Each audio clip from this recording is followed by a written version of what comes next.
Hey everyone, it's GameDev with Drew, and welcome back to a brand new spin-off episode.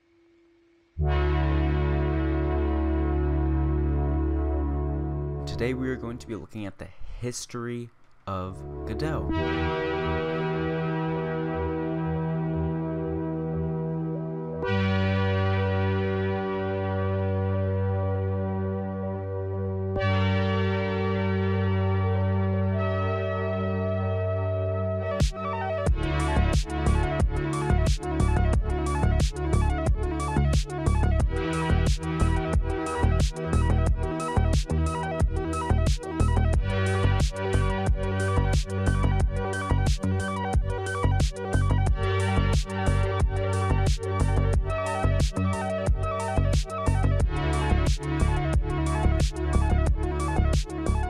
Before I start, make sure that you guys are subscribed to my channel, the notification bell clicked just so that you can get my latest uploads. As well as that, leave a like and comment on the video about what you want to see next. And now, the history of Godot. Godot is a cross-platform, free, and now open-source game engine released under the MIT license. It was developed initially by Argentine software developers Juan Linetsky and Ariel Menzor, and they developed this engine for many companies in Latin America before its public release. It was designed in order to create both 2D and 3D games, but it's also been able to create non-game software, including editors such as RPG in a Box, and even the Godot game engine itself.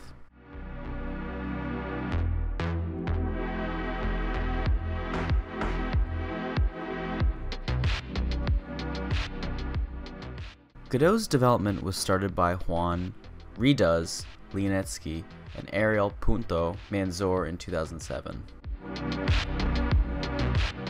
Linetsky stated in a presentation that the name Godot was chosen due to its relation to Samuel Beckett's play Waiting for Godot, as it represents the never-ending wish of adding new features in the engine. In February 2014, the source code for Godot was released to the public on GitHub under the MIT license, and that is where this journey all started for the open source. On December 15th, 2014, Godot reached version 1.0, and this marked its first stable release, adding lighting, nav mesh, and even more shader support. Version 1.1 was released in 2015. Adding improved auto-completion in the code editor, a visual shader editor, and a new API to the operating system for managing screens, windows, and a rewritten 2D engine. It also added a much improved Blender exporter and a very nice looking dark theme. The then new 2D engine included shaders, materials, as well as nice lights, shadows, and occluders with normal mapping and field distance font support. Godot was able to join the Software Freedom Conservancy on November 4th, 2015.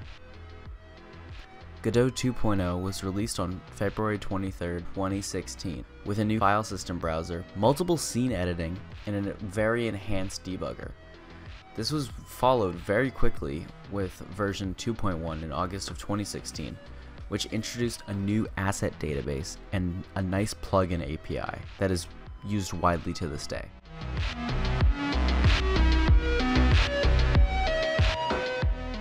Version 3.0 was released on the 29th of January in 2018, which is still standing to this day, 4 years later. It added a brand new PBR renderer and implemented OpenGL version 3.0, virtual reality compatibility, and C# support with Mono. Version 3.0 also added the bullet physics engine in addition to the engine's built-in 3D physics backend, and was the first version of Godot to be included in Debian. Godot 3.1 was released on March 13th, 2019, with the most notable features being the addition of statically typed GDScript, a script class system for GDScript and OpenGL ES 2.0 renderer for both older and mobile devices.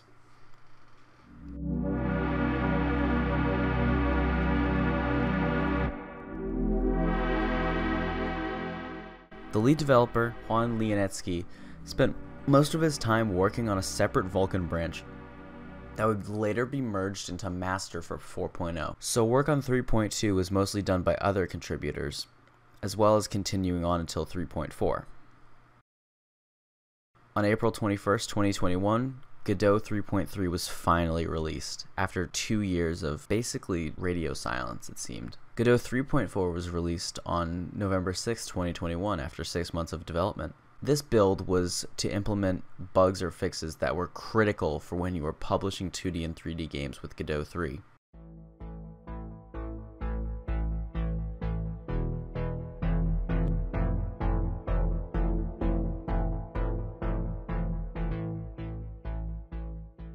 Being an open source and free engine, you wonder how the lead developers make any money. Well, on June 22nd, 2016, Godot received a 20,000 Mozilla open source support. It was an award to add WebAssembly and WebGL 2.0 support. Later, with Miguel de Icaza's support in 2017, Godot received a $24,000 donation from Microsoft to implement C# as a scripting language in Godot. Just 2 years ago, on February 3rd, 2020, Godot received a $250,000 grant from Epic Games in order to improve graphics rendering and the engine's built-in game development language, which is known as GDScript. In July of 2020, Juan mentioned that the Epic Games Award will be used to permanently hire himself and George for 2 years in order to free donation funds for new purposes. In December of 2020, Godot received a grant from Facebook Reality Labs. Later in December of 2021, Godot received another grant from Meta's Reality Labs for XR work. On February 10th of 2021, Godot received a $120,000 grant from Russian game studio Kefir.